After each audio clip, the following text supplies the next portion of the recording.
gone through this yet. We are starting today on the French and Indian War. Okay, in more detail than what we covered it before. We covered it before predominantly as a Native American conflict.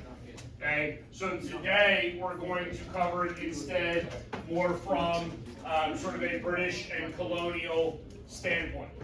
Okay, so we'll cover this today and tomorrow, and then tomorrow you will have a quiz over this in D2L, right? And the PowerPoint is in D2L already. I won't be here tomorrow, so will there be a video of this lecture? Yes, I'm literally recording right now.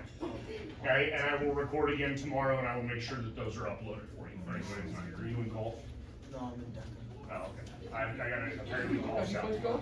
Okay, so the let's start with this, right? And I know that we mentioned this before. I know that I've said this before, that the French and Indian War is really a broader conflict, right? That on a global scale is called the 7 Years' War, but what I told you I would actually call World War I, right? That's the way I would address this, okay? It does become a global conflict, or a conflict on a global scale between the British and the French, not only in North America here, but also in England and India and in other places, okay? So a couple of things to cover, right? We're looking at a conflict between British colonies, because all we're really going to cover in this obviously is the North American aspect of it, right? I don't care about India, okay? When we're looking at British and French colonies in North America, we know, because we've talked about this now at length, right, where the British colonies are, yes? Okay, where are our French colonies? Right, so the French colony is not even really all the way into the Great Lakes yet, right? For the most part, when we're looking at the French colony, they're coming down the St. Lawrence River. Quebec and Montreal are two of their more predominant cities along the St. Lawrence River. Okay, those would be what we refer to even today as French Canada, right? So those would be the aspects of Canada that still have significant French-speaking history and French-speaking culture as a result of it. Okay? It is also important to note that what we call this the French and Indian War. Not all Indians sided with the French. Okay? There are Native American groups that do side with the British as well, right? And then obviously this is going to have some wildly significant impacts, right? We are covering this as the precursor to the American Revolution, yes? Okay, so like literally this week we have started our American Revolution unit. I would actually submit to you that this event in world history is more important than the American Revolution. Yeah. Okay? Despite the fact that the American Revolution is wildly significant, even on a global scale, because the American Revolution is sort of the beginnings of democracy and popular sovereignty and some of those ideals of individual freedoms and liberties that become paramount throughout the world, right? I do not know, I mean, obviously there's no way of knowing, right? But I think I can make a legitimate argument to you that the American Revolution does not happen without the French and Indian War having happened first. Okay? And so today we will try to get through the majority, well, we'll try to get through a significant amount of the actual conflict to the French and Indian War. And then tomorrow, as we finish up the French and Indian War, we're going to really talk about sort of the fallout to the French and Indian War. What happens after the war ends and how those behaviors have significant impacts on the colonists who will ultimately become our American citizens. All right? So we're actually going to start here in England with a dude named William Pitt. And William Pitt is a politician in England. Okay? So that means he is an English citizen, right? And he is a politician. So when we look at it, when we compare this to sort of America, right? We understand that in America today we have Congress, yes? Yep. Do we know what the British equivalent is? Parliament. Excellent. Right? In America, who is our head of state? The president. The president, right? What is the British equivalent to president? The prime minister. Prime minister. right? Not the king. This is William Pitt. Okay? Yeah. Alright, so there's some subtle differences in government that we can go through more in the future, but William Pitt is going to be the parliamentary leader, right, who is going to be engaged or is going to be advocating for significant military engagement between England and France, and then will actually even advocate for the English to go and kill like other peoples and try to destroy other empires as a means of furthering British imperialism globally, right? Now, like a lot of politicians, William Pitt is popular at the get-go, right? He's highly thought of at the beginning. People are all in favor of going and like killing other people in order to further their own destiny and dynasty and empire and wealth. Yes, right? But like with most wars, what happens relatively quickly? It gets not over, really. People are like, dude, this sucks, We're dying. right? People are dying, people are starving, people are going without. There's all sorts of negative aspects that happen, right? So he's going to lose support relatively quickly, and by I think 1761, he's ultimately out, right? So he loses his sort of authority with England. Now, Pitt is significant because as he begins this conflict, the 7 Years' War, right? Pitt is actually going to focus England's attention on two specific areas, right? Like, yes, there are conflicts that occur in Africa, but according to Pitt, the two sort of jewels here, right, are North America and India. Okay? Those are the two jewels that the British Empire ultimately really, really needs. Okay? Alright? And so what you see on the board here on the right, that's the East India Tea Company, right, which is a British tea corporation, and that flag on the left is the Hudson Bay Company. So if we were to back up here, right, and we were looking at our little map at the overview prior to the beginning of this war, right, hopefully we notice this is what we think of as our American colonies, yes, right here along the Atlantic coast, right? There's like Maine and Massachusetts and New York, and yay, this is what we've covered, right? We've talked at least to some level about the St. Lawrence River and French acquisitions along the St. Lawrence and into the Great Lakes region, yeah? And what do you notice in the top right-hand, or excuse me, top left-hand corner of that map? That is more red though, right? Okay, just like the English colonies here, this is more red. The Hudson Bay Company is the British fur trapping and trading corporation that has existed. It comes in through the Hudson Bay. And again, if you look at my map back here on the wall, right, this is the Hudson Bay, right? So you're basically traveling even slightly north, right, into the Hudson Bay. And there is a fair amount of commerce that is occurring up here, okay? But not nearly as much permanent settlement, right? Again, this area is really, really, really cold.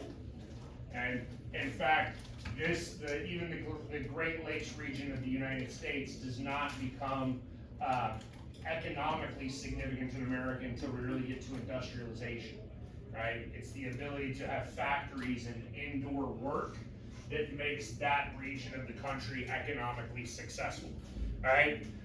So what's happening is as the British are coming in through the Hudson Bay, right, and they're beginning to travel south toward the Great Lakes, and we have the French coming down the St. Lawrence River, right? Hopefully we realize that they are sort of beginning to converge upon the same area, right? And that area is the Ohio River Valley area, which is just south of the Great Lakes. And is again some good farming areas, some good land that the colonials will want as they try to move over the Appalachian Mountains, right? But it's also land that is still controlled by Native Americans at this point who are engaged in commerce, right, in trading with the French. And the reality is the Ohio River Valley later on in American history becomes wildly significant because ultimately, if you want to control North America, you have to control the Mississippi River. And the Mississippi River is just south of the Ohio River Valley area, In fact, the Ohio River is what runs between the states of Ohio and West Virginia, right, along the Kentucky border and then into the Mississippi River.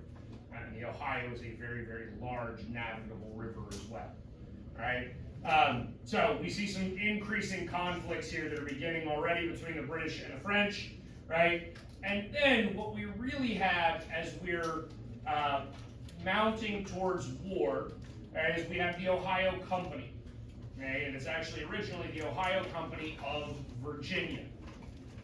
Okay, so these are Virginians who have created, again, a corporation whose primary purpose it is to travel west over the Appalachian Mountains into the Ohio River Valley and acquire land there.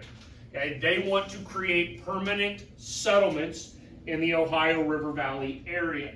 And the French are more entrenched in that area initially than the British are, right? And the French had already built a Fort Duquesne, which is actually in what is called the Three Rivers area, right? So if you know anything about like the Pittsburgh Pirates, they play at Three Rivers Stadium, right? That's literally like that. It's not right where Fort Duquesne was, right? But it is where the Allegheny, the Monongahela, and the Ohio River all converge upon one another in what is currently today Pittsburgh, Pennsylvania, right? So the Monongahela River runs north, the Allegheny runs south, they converge, become the Ohio River, and the Ohio River runs then into Mississippi, alright? So, George Washington, yes, one and the same George Washington, okay, is actually a key component or a key player in the Ohio Company, okay? And so he is going to actually be sent west in order to try to create some foothold for Virginians, right, for our colonists in the Ohio River Valley area, right? And then ultimately what we're going to end up finding is George Washington is basically going to like start World War I. Yeah, he accidentally, right? I mean, how are most world wars started? I mean, sort of, right? It is worth noting, right, that we have General Braddock, who is one of the British Redcoats commanding officers, right? And so it should be noted, right, we should be aware that there is a difference between the colonial army and the British army, right? And this is one of the things that's going to begin to create conflict already, and specifically conflict amongst the colonials, right? Because if you had asked George Washington to identify himself sort of ethnically when he was a 22-year-old here in 1754, right? Washington would tell you he was what? Colonial. No, he's British. That man is British, right? Most of the people living in the colonies would have identified as British. And the exception probably would have been those people like your early Scotch-Irish immigrants that settle along the frontier valley area, the frontier area, the Appalachian mountain area, early on. And in fact, George Washington's biggest desire early on in his life, Washington wants to obtain a commission as a British officer, right? Let me say this again. The guy who will ultimately go on to become sort of the commanding general of the United States Army initially wants to be a British officer, okay? He is actually with Braddock. Braddock is going to lead an expedition against Fort Duquesne, again, right there in Pittsburgh, okay? If we're going to try to have some sort of foothold into the Ohio River Valley, right? The colonials, the British, need to take Pittsburgh because Pittsburgh will again run them down that way via waterways. Okay? Braddock is actually going to be wildly important for a couple of reasons, despite the fact that his command is sort of short-lived. On his way to Fort Duquesne, I believe technically in current, like modern day West Virginia is, I believe, where he is attacked he's basically ambushed by the French and the natives that were allied with the French. And he is mortally wounded. Washington essentially takes command at this point, and sort of rallies the retreat, and is able to salvage at least a little bit of Braddock's army as they move backward, right? Now, Braddock is wildly significant because we're beginning to understand at this point in time, especially as we're no longer engaged in very, very small skirmishes with Native Americans. We're going to be engaged in larger battlefields, right? That means that we have to figure out ways of troop movement and supply lines. This becomes wildly important, right? Prior to the French and Indian War, white people fought Native Americans, yes? We went over all of this, right? And we went over Native American culture in some level of depth. How big were the groups of Native Americans that whites were fighting? Small. Very small, right? We're talking about in the tens, right? Meaning you would fight maybe 30 or 40 people at a time, okay? That is not a war in the sort of traditional sense, okay? But that also means that if you're fighting 30 or 40 people at a time, you're talking about small arms, small units, small troop movements, right? Not these massive undertakings, right? Now that we have the British regular army, right, we have everything that accompanies that army. And that means all kinds of bureaucratic aspects, that means paperwork, that means cartographers, right, which is a fancy word for map makers, administrative peoples, all sorts of people that are now going along with the army that are not even really combatants, but are engaged in other sort of activities that are necessary for a large army to function. And that means that you have to cut these wide paths through the forest and through the mountains. Braddock's Road basically becomes an early, I mean, obviously it's not a highway, right?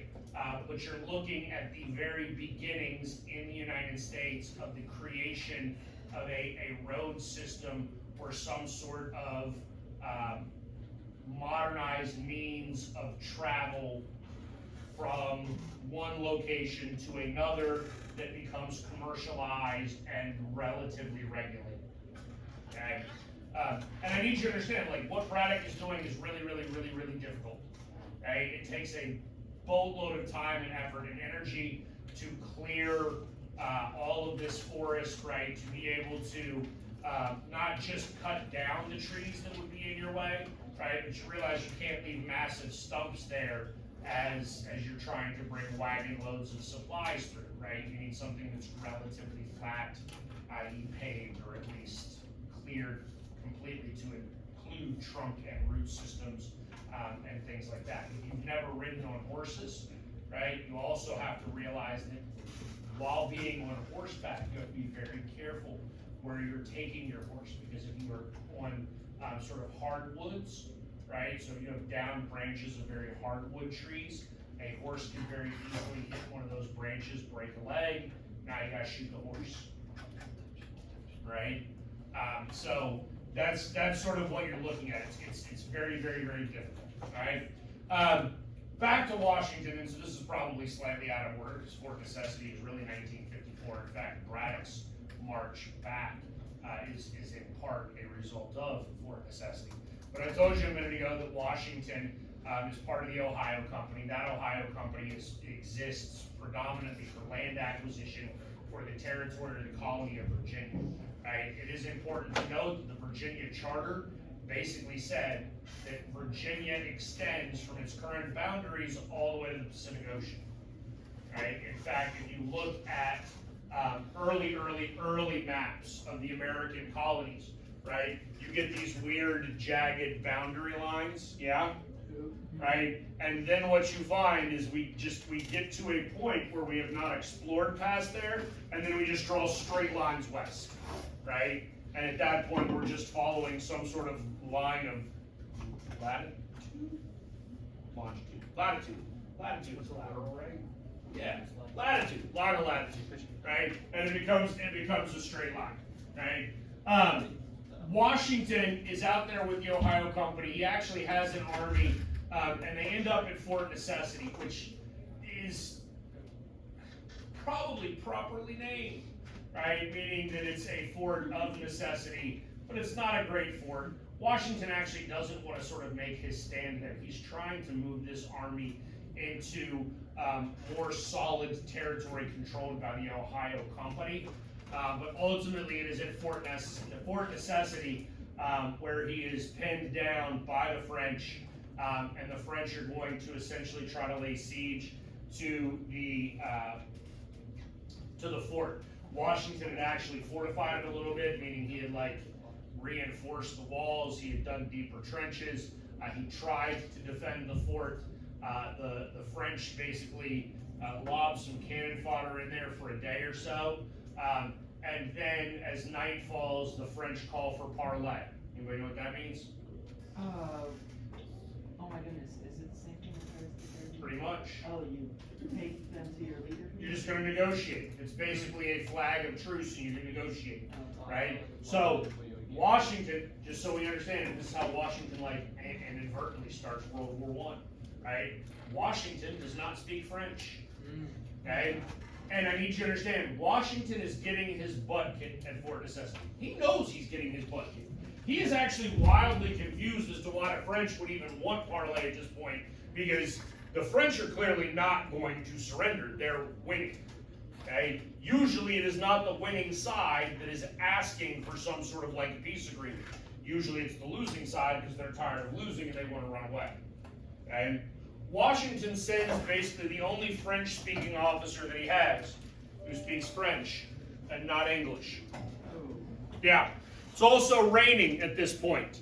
Okay, the requirements of surrender are handwritten on a piece of paper, right?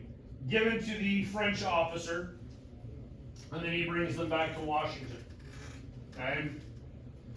It's been raining that day, right? What happens to paper when it rains? Gets soaked. It gets wet. Can you read wet paper? No. Not really, right? Our ink begins to run. Washington's not really certain what he's looking at, but by some accounts, our French-speaking dude isn't even clear of what he's looking at, right? They're trying to read this sort of now wet piece of paper via candlelight, right? And ultimately, Washington is going to get what he thinks is the idea of this, and he's going to go ahead and surrender Fort Necessity, right? So he signs the surrender, right? Sends it back, and he's going to take his troops away, right? But the problem is, he didn't just surrender. He also confessed to the murder of an ambassador under a peace agreement. Right? This is why translators are so important in life. Yeah? Okay? Washington obviously did not know that he was doing that. Okay? But this is one of the things that becomes a prominent part of the war and of the conflict and why this escalates as it does. Right? In fact, as Washington goes back here, as he leaves Fort Necessity, he's actually sort of done at this point. He has left, well, not quite at Fort Necessity, right? He retreated to Fort Necessity. After Fort Necessity, they regroup under Braddock. They go back to try to take out Fort Duquesne, which is right next to Fort Necessity if you had looked at it on the map. And then when Washington coordinates that retreat, right, from Braddock's ultimate demise, the governor of Virginia is starting to realize that there's some significant conflict within the army, right, because the British regulars have no respect for colonial service members. Okay? For the most part, the British Redcoats are professional soldiers who have been highly trained, drilled, wildly disciplined. They understand the rules of warfare. They behave as such. They behave as gentlemen, right? And they see the colonials as sort of less than. The governor of Virginia is going to try to split the army essentially into two armies, right? The British regular army and then a colonial army. He actually offers command of the colonial army to Washington, right? The problem is he offers it to Washington under the rank of a captain. Washington is already a colonel. Anybody know what that means? He's already out, right? Yeah, he's well beyond captains, okay? He doesn't want that, he doesn't agree to it, he actually resigns, and Washington leaves the military altogether. And it's not until John Forbes, that Washington is going to have his commission reinstated, and continue on with his military service. And there, Washington is actually given, some of the lessons that will serve him very, very well moving forward as he takes over the American Army or the colonial army as a whole. And the siege of Fort William Henry, right? So first of all, we know what a siege is, yes? No? A couple of you are nodding your head no, right? If I told you to assault a fort, what does that mean? What is an assault in military terms? It's an attack, right? That's all it is, right? If I were to go and assault Ethan right now for sleeping in my class, I would be attacking him. Right, Ethan?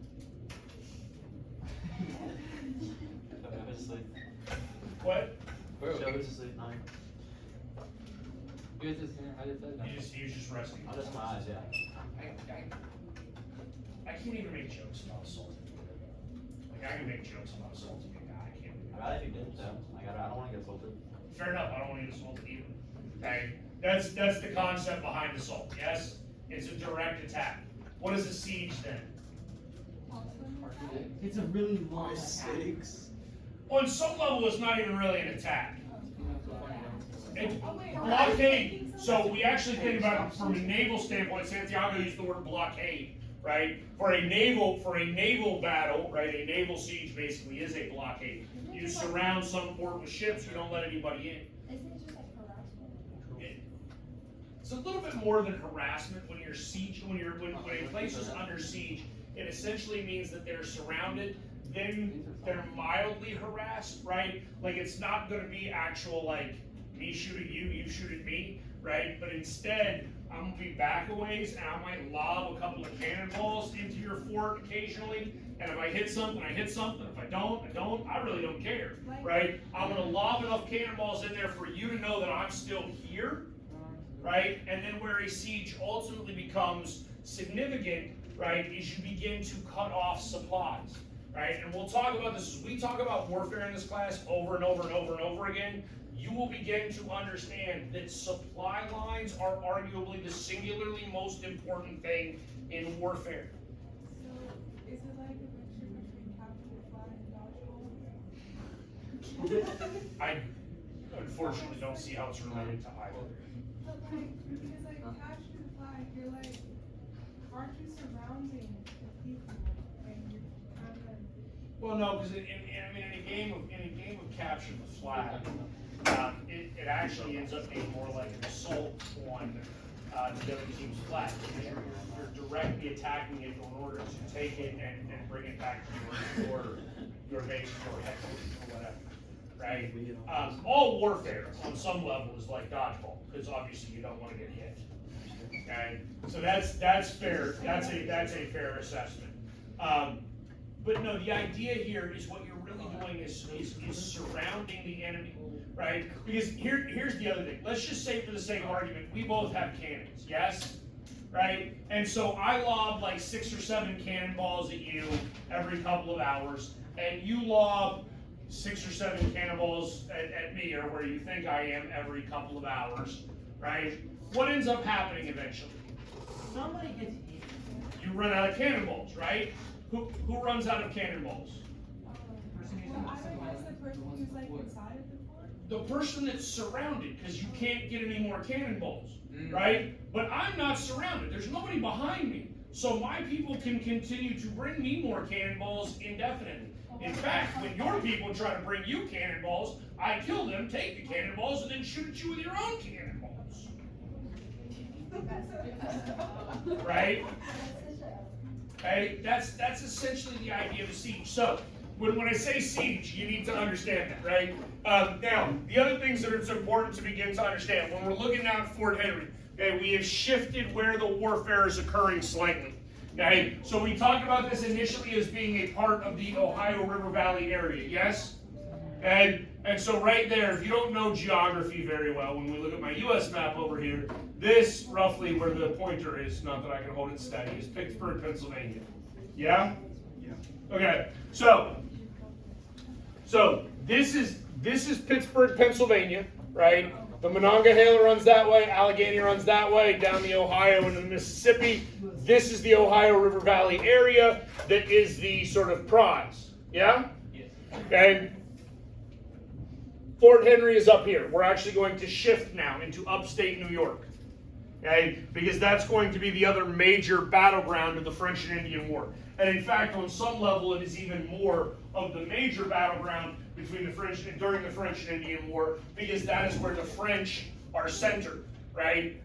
Again, so if you were to look, right, and I'm going to lean over here real quick, right? So here is New York City, yes? And if I were to go up and even slightly east, I would come to Montreal here, which is one of our predominant French settlements along the St. Lawrence River, okay? And then even further, or closer to the Atlantic Ocean, right, is Quebec, okay? And so Quebec and Montreal are the two really, really important settlements of the French in North America at this time. So this is occurring at Lake George, which is a lake in New York. This is important because it's going to create a fair amount of animosity.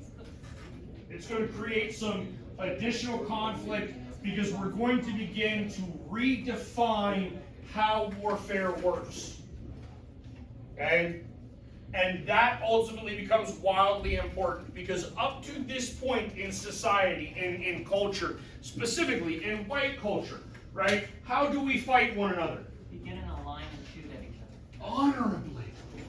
Oh. Right? But that's the key. There's an honorability to war that matters immensely, right? You line your army up, I line my army up, right?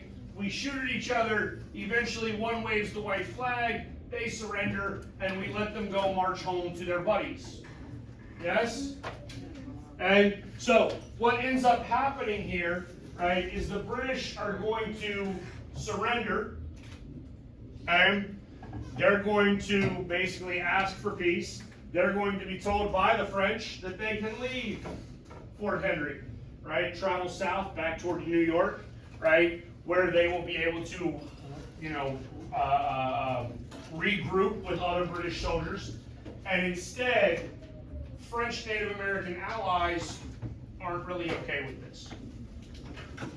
And we end up calling this a massacre, right? And we can define massacres however we would like, right? You're talking about well over 100 people that are killed during this retreat. Okay? I think it's actually probably fair to call that a massacre in that regard. Okay? But these were people who were attacked on the retreat, right? Unprepared, unaware, thinking that they had sort of free movement, and they are attacked by the Native Americans and slaughtered. Okay?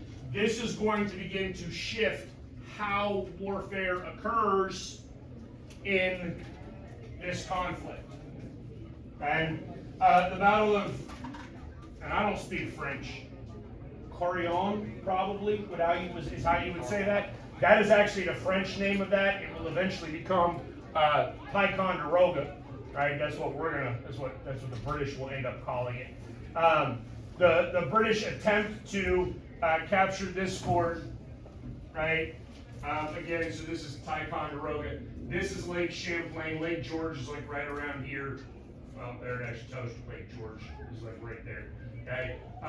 Once you get in Champlain, you can actually go all the way up in there to like the St. Lawrence River and whatnot. Okay. This is significant because this is the battle lines really between Montreal, which is here, and Quebec City, which would be just off of this map, off the St. Lawrence River. And so this is again another attempt by the British to acquire some territory in this area that is really at the heart of the conflict, right? We don't know who is actually in charge of this, whether it is the British or the French who have the correct territorial claims to all of this in this sort of beigeish, orangish color, whatever color we're gonna call it. Okay, again, this is another French victory, right? The French are able to hold out. The French are outnumbered, but they're able to hold their fort here. Okay, that's important for a couple of reasons. Okay, so one, you're looking at understanding the importance of fortification in warfare, right? If you have a well-built fort, right, that is defensible, okay, you are going to be able to defend that fort with significantly fewer numbers than what it would take to attack it and overrun you. Okay? This also shows, or simply another example, of French tactical victories early on, and the French are tactically advantageous initially, right? The Battle of Quebec, I'm going to call this the turning point of the war for the most part, just so we're aware, right? Like, you want to know what you need to learn from my class as it pertains to warfare. I'm going to tell you right now, every war we cover, you need to know three things, okay? You need to know where the war started, right? You need to know where the war ended, okay? And then for the most part, you need to know the turning point of the war. Almost every war has a turning point, okay? There are very few wars that are worth covering in which they're one-sided all the way from the beginning to the end. And we're going to call Quebec here as the turning point. And Quebec is the turning point for a couple of reasons. One, Quebec is wildly significant to the French.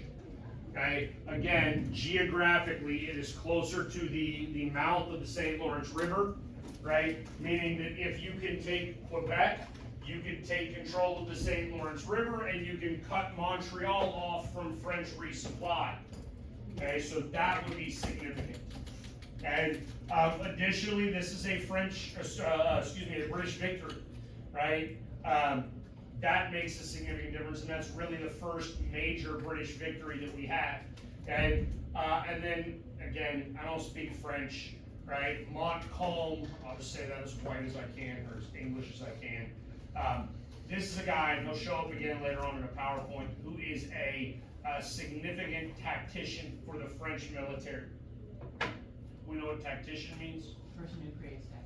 Strategist, right? Like, this is the intellectual leader, right? This is the kind of guy who understands how you fight a war, where you fight a war, when you fight a war. And tactics in warfare matter immensely. Okay? Right? Because raw numbers don't matter as much. Okay? I mean, they do. Like, I need you to understand, right? Like, if we were to go to war with China today, we would lose, yes? Okay? Because I'm telling you right now, like, as a Marine, I can take out at least 30 or 40 Chinese soldiers by myself. Right? I'm good for at least 30 or 40. Nice. Okay? The problem is, there are so many Chinese soldiers that eventually we would lose. And, We would actually. oh God, yeah, China would destroy us. We will never win the war. You'll learn about that next year. The U.S. can't win. We have to take. You don't have the industrial. You have to take that? Yes, you have to take that. It's a graduation requirement. You don't have to take dual with me, but you have to take that. Taking, we don't have enough, industrial power. Well, but the only industrial power we have is the military industrial complex. Ask everyone under the age of 17. So let's go. Okay. Well, hold on. Again, this is, wait, guys, this is, hey, hold on. Listen, we can come back, because I gotta get to a couple of other things that I am recording, right? Because I need to be able to upload this for y'all, okay? We put a pin in that, we'll talk about it during advisory, all right? Because you're right and wrong, all right? And I think it's an important conversation. But again, it really is a conversation next year for government. Or the drawing again. All right, this brings us to Robert Rogers, and this is really the last thing that I'm going to cover today. Rogers, this is the guy you read about yesterday, yeah? Did y'all do that reading yet? Yeah. Okay. Yeah. If you have, this is the guy that you began to read about yesterday. Robert Rogers is wildly significant in sort of American history, colonial history, and military history, because Rogers is going to significantly shift the manner in which warfare is fought, right? This is a frontiers colonial dude, right? Which means that he's American, right? He's not British, although he sees himself as a British person, right? He would identify as British. But he is thought of as less than by the actual British, right? Because he is from the colonies. He is not from the British mainland. And Rogers is ultimately going to create what is the precursor of the modern day Army Rangers. And Rogers is going to develop and train an elite special forces unit. Okay? They also get paid more than everybody else. Okay? So there's some significant advantages to joining Rogers Rangers. Now, there's some downsides to it as well, right? Because these people are operating sort of on the fringe of the war. That means that they're not resupplied like a regular army. They're not reinforced like a regular army. Okay? They specialize in reconnaissance. What does that mean? Gathering information and irregular warfare. Right? And I think one of you asked me this yesterday, right? Like what would we call war when the English and French just line up at each other and like volley, right? What we're talking about here, we sort of identify as irregular warfare. Now, anybody know what the sort of modern equivalent to that word is?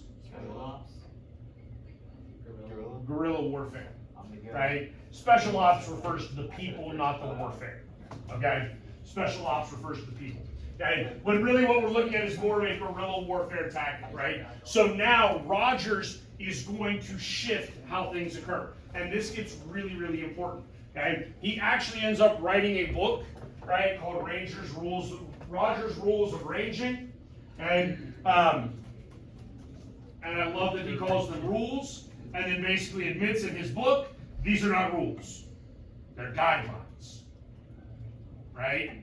Because he is smart enough to understand that based upon the behaviors that he is undertaking, you cannot have hard and fast military rules, right? Because hard and fast military rules must be followed at all times.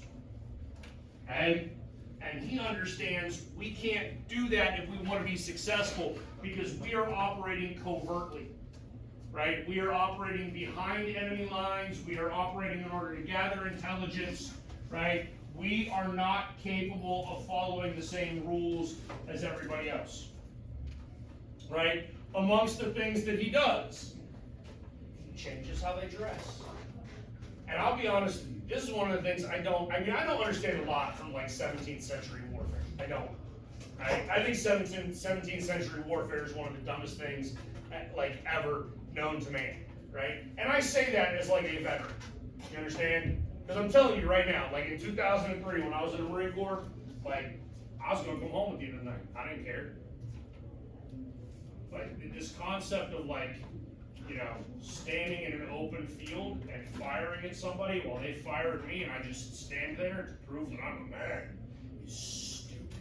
Yep, me too.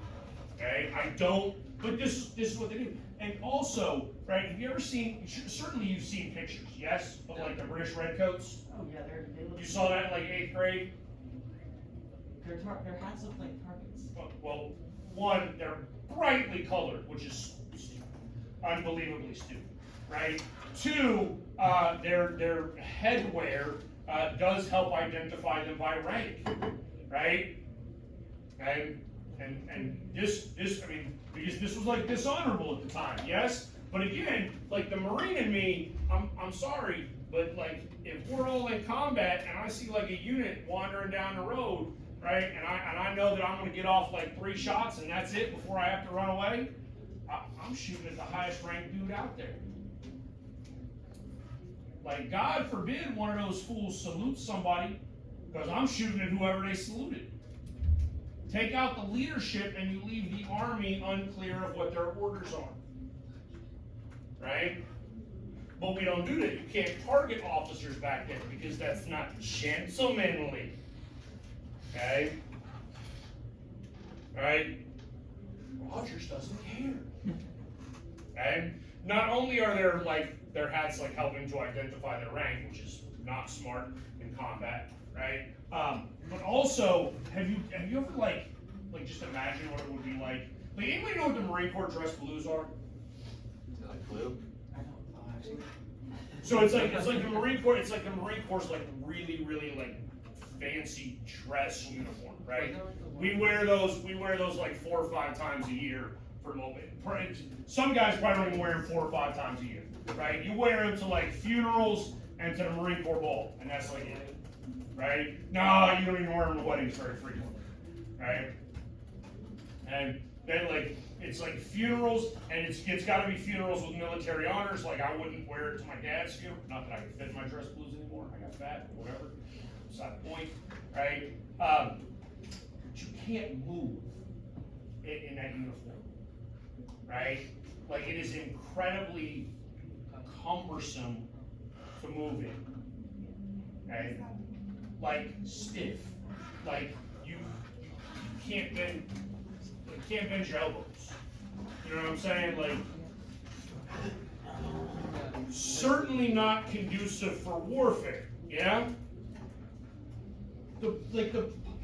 Basically the British uniform looks almost like a dress uniform rather than what you think about as a military uniform today, right? Like if I asked you to close your eyes and picture a soldier or a Marine today, that's the sort of concept you're going to picture. Yes. Some sort of camouflage, like loose-fitting, easily movable outfit, right? You're not going to imagine somebody going into war in a suit and tie where you don't move very well, right? Rogers will actually take his Rangers and dress them like Native Americans,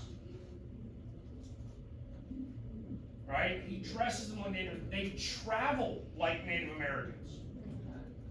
Right? Because that's the difference. And you go back to the 18th century, and your average British soldier is going to be carrying around, even like combat now, with his bright little red uniform, right? He's going to have a big old pack on his back where he's carrying all kinds of general ridiculousness, like maybe a steel cup, and like a teapot, so that he can make himself tea. What? Dude, you at war, bro? By the way, you understand that as you're walking too, and that's like banging off of everything, like you just. You sound like a battle. You might as well just be like, I'm over here, shoot at me, I'm here. Right? Just unbelievably foolish. Rogers is not having any of this, right? They operate, or they are now dressed and equipped to move as quickly and quietly as possible. Okay? Because that's what the Native Americans were doing. And I mean, I know that we've already covered all of the Native American conflicts for the most part, yes? Right? And you understand that Native Americans with like bows and arrows were fighting white people with guns, and in many occasions winning. Right? Because they could move faster, because they understood tactics better. Like, they weren't honorable. Right? Which is just utterly ridiculous. Right? So again, stealth, mobility, adaptability, right? Wilderness survival, all of this is ultimately what matters to Rogers in order to be able to move more efficiently, right? More covertly, and therefore be a more deadly force. Okay? They're going to start creating ambushes, they're going to lie in wait, they're going to do all sorts of things aimed at trying to maximize casualty rates and the like. We will stop there. All right. It is worth noting, though, that Rogers, like what Rogers did, is basically still taught and dealt with in the military today.